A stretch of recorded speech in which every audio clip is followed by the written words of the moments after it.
On today's video, I'm gonna go over how I find all of my off-market deals in real estate in general, whether that be for wholesale, for flips, or even for new development. All my deals that I find or acquire are off-market all of the time because there's no better deals than off-market deals in general.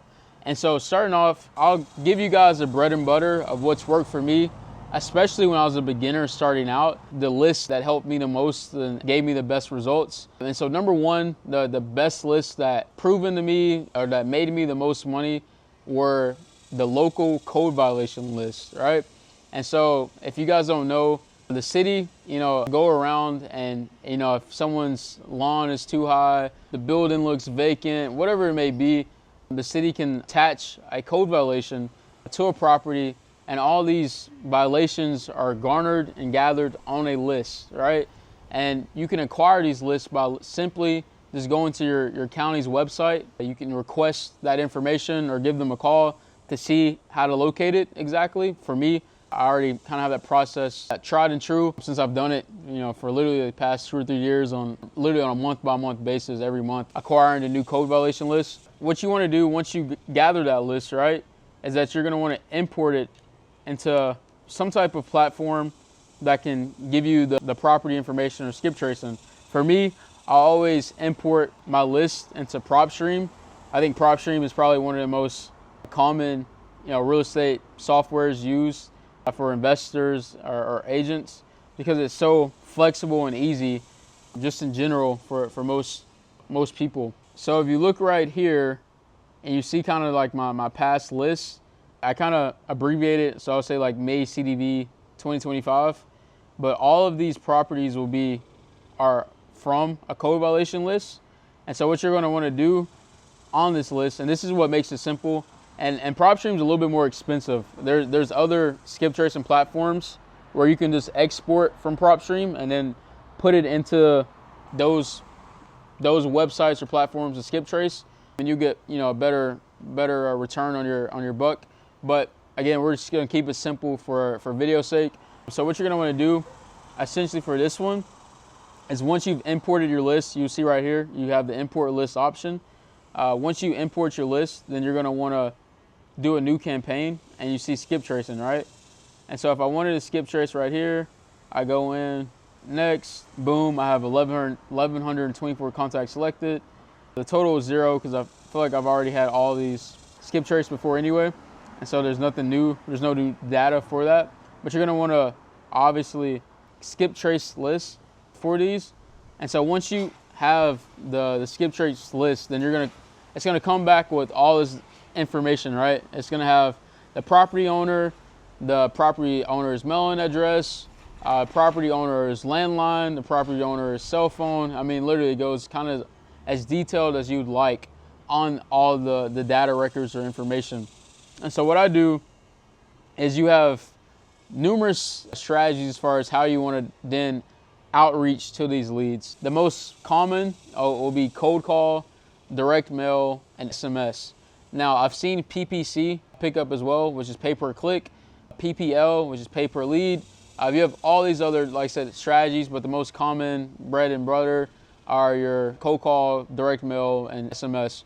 Well, for me, SMS is the most efficient because I'm able to shoot out as many at scale and get pretty much instantaneous feedback on my outreach every time. And so for the past 2 or 3 years, I've almost strictly done SMS. It has such a great ROI and it works for me.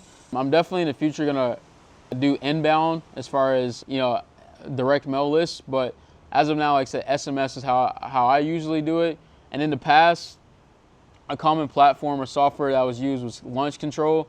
But once they kind of got restricted with all these A2P restrictions, the software wasn't really as efficient or the results weren't as good. And so I switched over, and there's a custom kind of software platform that's being used on Go High Level.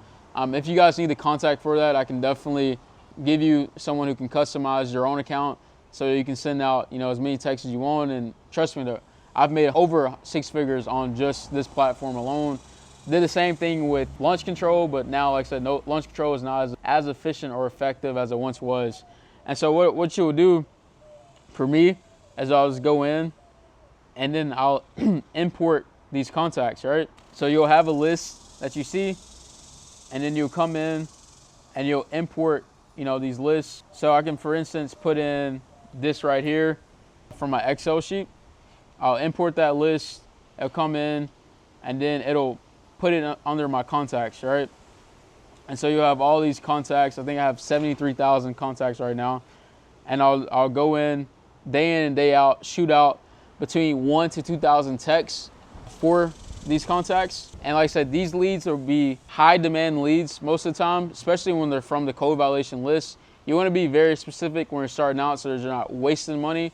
Nowadays, I'm a little bit more broad in general with whatever list that I garner, just because I've done so many different outreach and campaigns. But starting out, like I said, you want to be very specific and niche with whatever list that you choose. Code violation, high equity, a long-term ownership. These are all lists that I feel like will garner you. Probation, I mean, literally, man, pre-probation, like all these different lists will be leads that will be probably a little bit more motivated than your normal, typical, average homeowners, in whatever situation.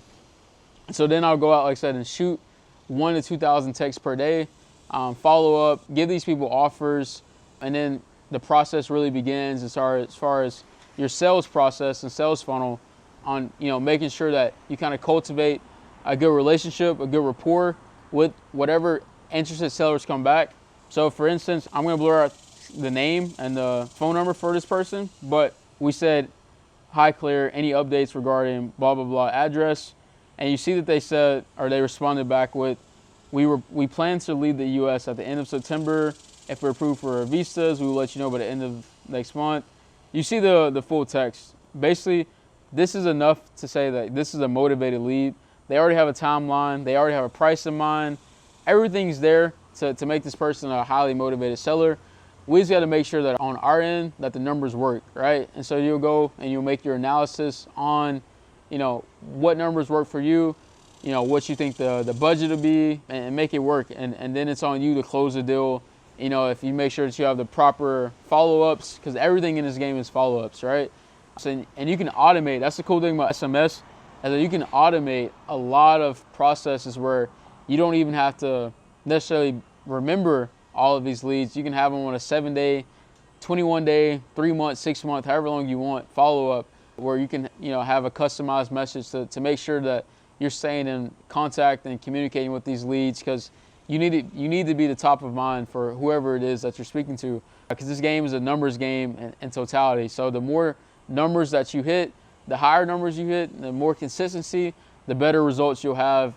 And that's just facts. I think a lot of people overcomplicate it and try to make it a lot more difficult than what it is.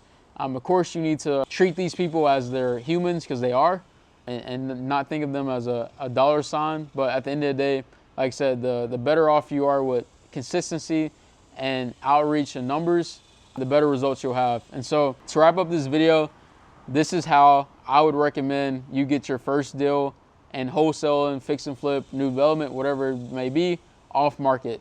And so until next time, I'll catch you guys. Peace.